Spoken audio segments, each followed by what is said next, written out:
tal? ¿Cómo están? ¿Cómo están sus emociones? ¿Cómo está el mes de la patria? ¿Ya arreglaron? ¿Ya pusieron banderitas? Algo verde, blanco y rojo. Algo así como, pues vamos a festejar, ¿no? ¿Cómo se van a vestir ese día? ¿De charros? ¿De China poblana? Yo nunca me he vestido de ¿No? nada durante... y he ido a fiestas y no, pues tal vez en mi época era como, digo, mi época sigue siendo ahorita, pero no se estilaba. De hecho, cuando viví en Estados Unidos, que amigos me decían, no, pues nos vamos a reunir y nos podíamos reunir, pero no, de repente uno llevaba un zarape, pero digo, no se hacía, pero ahora se hace mucho, mucho más. De hecho, ya en el mes de la patria, yo ya mandé comprar unos lindísimos aretes de piñatas, etcétera, para regalárselos a mis compañeras de trabajo. Y hay tantas cosas tan lindas. Bueno, la vez pasada les hablábamos de que nos escribió Karen, que nos felicita, gracias Karen, y nos dice que tiene un problema en casa. El problema en casa es que tiene un padre de 78 años que Karen señala que tiene como 2 años haciendo cosas que no van con la personalidad de su padre, que siempre fue un papá y abuelo cariñoso. Karen es mamá soltera. Mamá soltera, ella estuvo casada, se divorció. Cuando esto sucede, se viene de provincia y se va a vivir nuevamente con sus padres aquí a la Ciudad de México.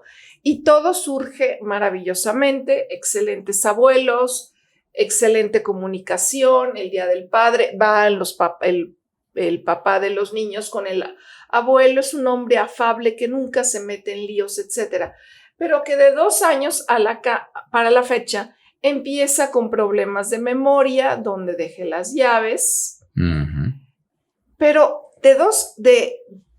y no pasaba de ahí. Pero Karen nos dice qué hago con mi papá porque hace cosas que me dan mucho miedo. Sí, empujó a mi mamá, las escaleras estaban cerca, porque se peleó con ella, porque estaba muy, muy irritable. Y nos llama la atención y nos entristece mucho, nos señala, pero sobre todo están muy preocupados porque la irritabilidad no para. Está peleando con todo el mundo el señor. Karen nos dice que salió al Oxxo a acompañar al nieto de 13 años, salió al Oxxo y se le insinuó a la cajera del Oxxo. Tuvo bromas como de contenido erótico y sexual y el hijo de Karen de 13 años regresó hecho una furia porque pues dijo, ¿qué le pasa a mi abuelito? Claro. Y luego lo han encontrado no tan en público, pero sí con puertas abiertas, masturbándose. Y Karen tiene a su hijito de 13 años y tiene a su niña de 11 años. Y en una ocasión lo encontró tratando de tocar al niño y a la niña. Wow. ¿Qué pasa con esta pobre persona? Él es ingeniero. ¿Qué le pasa a su cabeza? ¿Por qué está teniendo estos errores de juicio y conducta tan graves? Y yo, bueno, en primer lugar, Karen, quiero, y a toda la audiencia que nos está oyendo, quiero decirles que esto solo se resuelve con amor, con paciencia y con ayuda de un neurólogo y de un psiquiatra. Esto que está pasando con tu papá son errores que nosotros llamamos de juicio y conducta, productos de daño cerebral. No lo está haciendo porque sea malo, no lo está haciendo porque sea un pervertido, sino porque tiene daño cerebral. Y esto aplica para pacientes con Parkinson, para pacientes con golpes en la cabeza, de esos golpes duros, ¿no? Con accidentes vasculares cerebrales, o sea, con situaciones que insulten a nuestro cerebro. Yo te recomendaría, ¿sí?, que fueras con un neurólogo y con un psiquiatra, porque hay medicamentos que controlan esta conducta. Ahora, la siguiente pregunta es, ¿esto se va a detener? No. No se va a detener. El proceso demencial va a seguir. Sí se puede detener la alteración de conducta, la alteración de juicio. Y luego también hay que tomar medidas para protegernos como familia. Están las asociaciones de pacientes con Alzheimer, con otro tipo de demencias, pero esto va a progresar, no hay manera de detenerlo. En el caso de que fuera una demencia, en el caso que fuera otra enfermedad, no sé, dependiendo de la enfermedad. Pero yo siempre he dicho, Francisco y audiencia, que las enfermedades neurológicas como las demencias, la enfermedad de Parkinson, los accidentes vasculares, cerebrales, etcétera, son más psiquiátricas que neurológicas. Okay. Y pueden destruir a las familias. Yo he tenido pacientes con Parkinson que la familia se destruyó. El señor era un señor que tiene un poco que ver con Karen, nada más que diferente diagnóstico, también ingeniero, casado desde hace 50 años, una nuera, un hijo único y su nuera, sin nietos. Se le diagnostica enfermedad de Parkinson hace 10, 15 años y con los medicamentos, los trastornos del temblor, los movimientos disminuyen, pero aquí el daño está muy avanzado y en unas de esas se ponen hipersexuales, pero no con conocimiento, sino en ausencia de conciencia. Claro, de juicio. Y entonces se salía a la tienda de la esquina a verle las piernas a las señoritas, a chulear a las chamacas que pasaban, y en una de esas se le insinúa a la nuera. Se acabó la familia. La esposa llorando, que como era posible, el hijo no quiere volver a verlo nunca más en la vida y la nuera tampoco. Cuando yo intento decirles, no es que tu papá sea malo, no es que tu papá sea un pervertido, pasó porque su cerebro está dañado, pues ya el daño ya estaba hecho. Se acabó la familia. Entonces, cuando tenemos este tipo de cosas, ¿qué podemos hacer? Platícanos tú en tu consulta, cuando yo creo que más que llegue un paciente con estas características, ¿qué haces con la familia? Bueno, sí, desde luego, obviamente si llega el paciente con estas características, se lo enviamos a la doctora Irma Corlay, ¿no? Ella es la que sabe, ella es la experta en esto.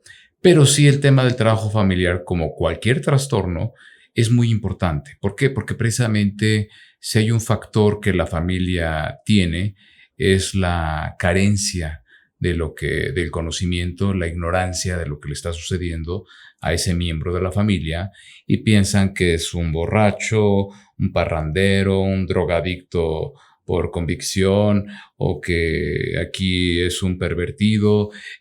Hay que trabajar, hay que dar información, hay que incluso, en Estados Unidos hay grupos para todos, ¿no? Grupos para comedores de galletas de vainilla compulsivos. Y bueno, vamos al de vainilla, no al de chocolate, los de vainilla. Aquí hay grupos también, como tú los mencionaste. Creo que también es muy importante toda esa información que en estas juntas, en estos grupos se da, porque las familias comparten su experiencia teniendo familiares con la misma característica, con la misma psicopatología o con alguna psicopatología similar. Entonces, sí es muy importante trabajar con ellos porque, pues, cuando uno ignora algo, lo primero que hace es rechazar y agredir. Y esto es lo que menos ayuda, no solamente al ambiente familiar, sino al paciente en particular, ¿no? Y por otro lado, desde luego, remitirlos con personal especializado como la doctora Corlay. ¿Por qué? Porque sí, definitivamente, ¿no? Hay algún tratamiento, hay tratamientos que son bastante efectivos. A mí me ha tocado el caso de familiares cercanos que han padecido de este tipo de enfermedades, y vemos que cuando están medicados son muy llevaderos. De repente tienen todavía algunas pequeñas manías, pero uno puede tener una interlocución normal con ellos también con la familia, se sienten acogidos, no hay esta condición de ignorancia, te rechazo y te agredo por parte de los miembros cercanos, y sobre todo estas fallas de juicio que de repente en alguna ocasión me comentó un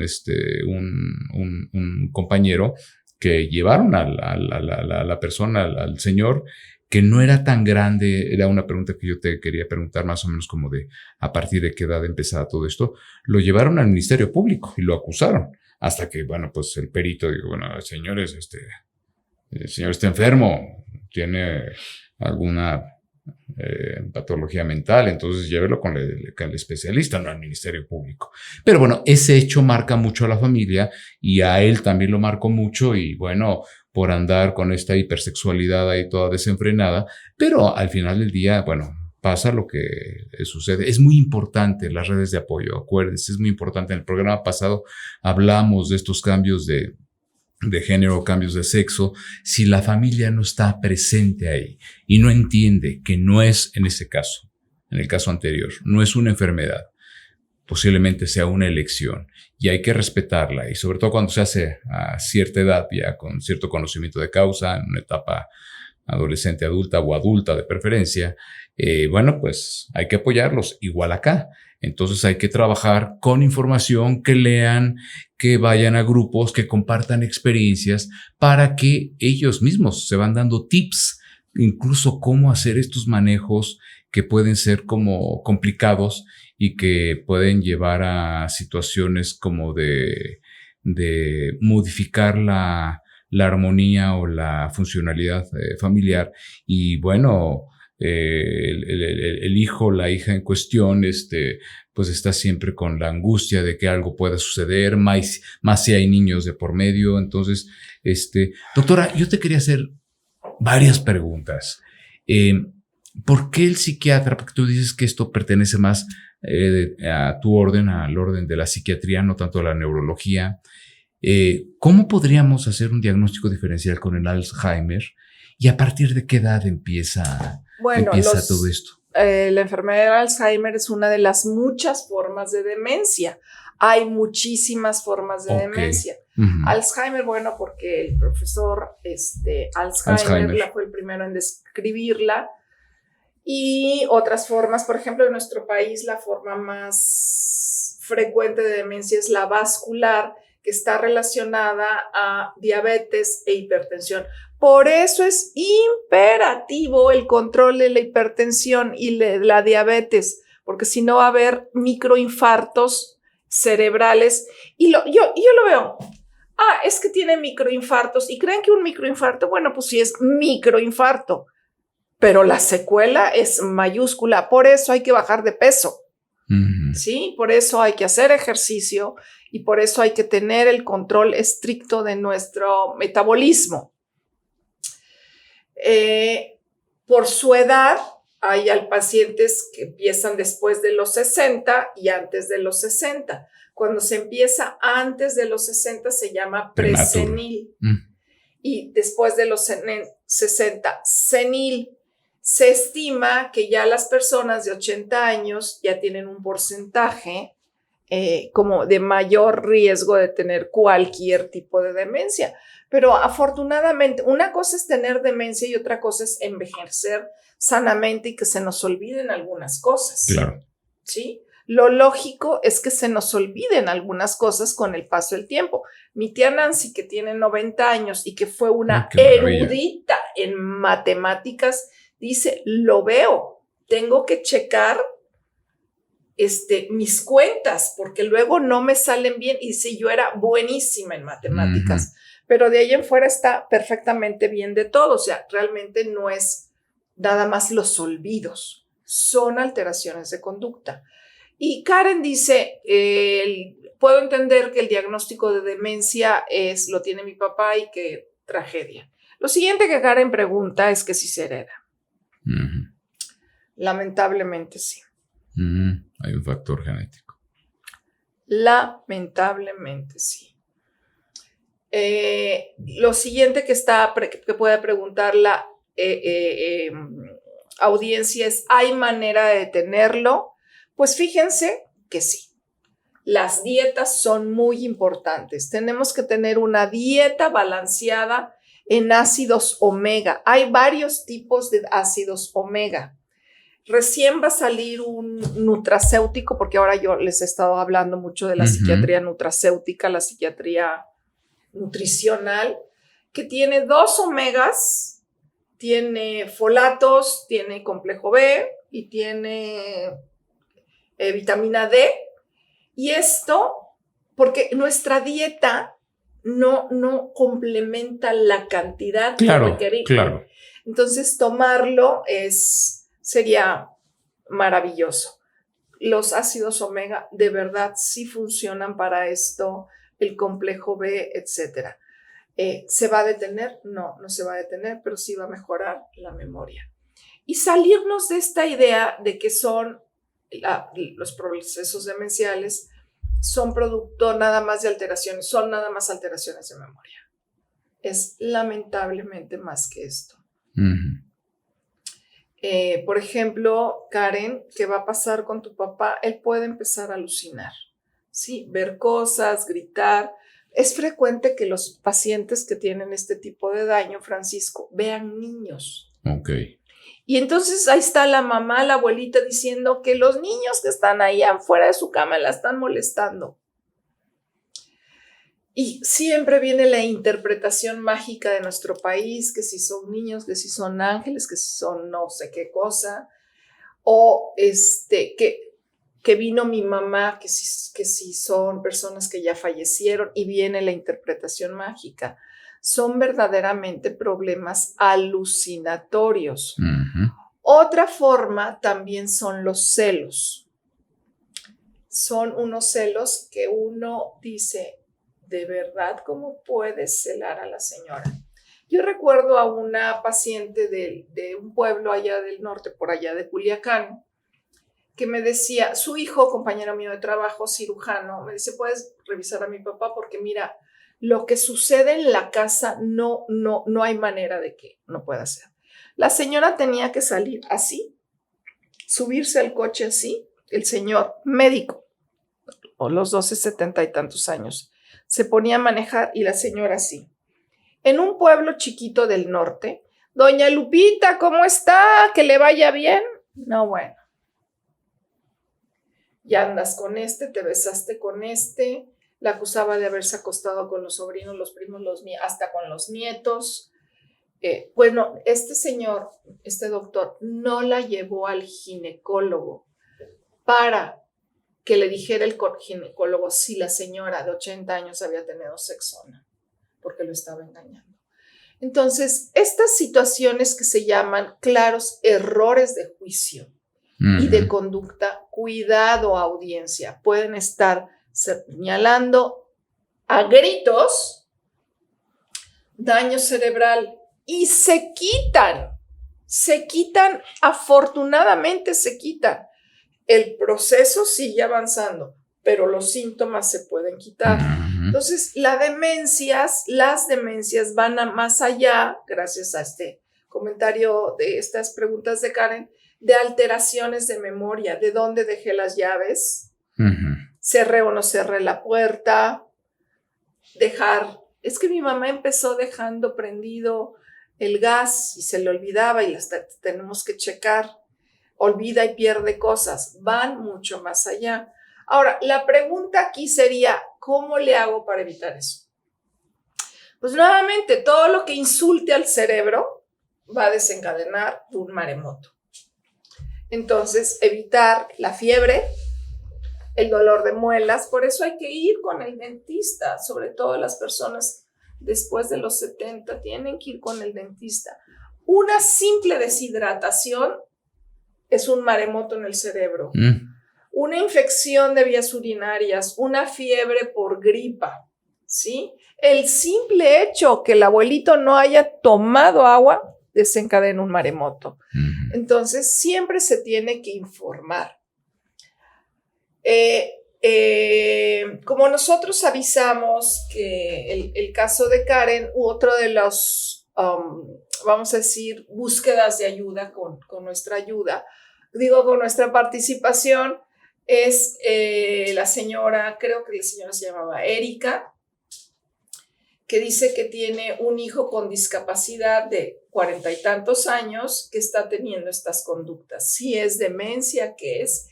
Pero lo vamos a dejar para el siguiente miércoles, donde vamos a hablar de Leonardo, el hijo de la señora Erika, que tiene 40 y tantos años. Ellos viven solos desde hace mucho.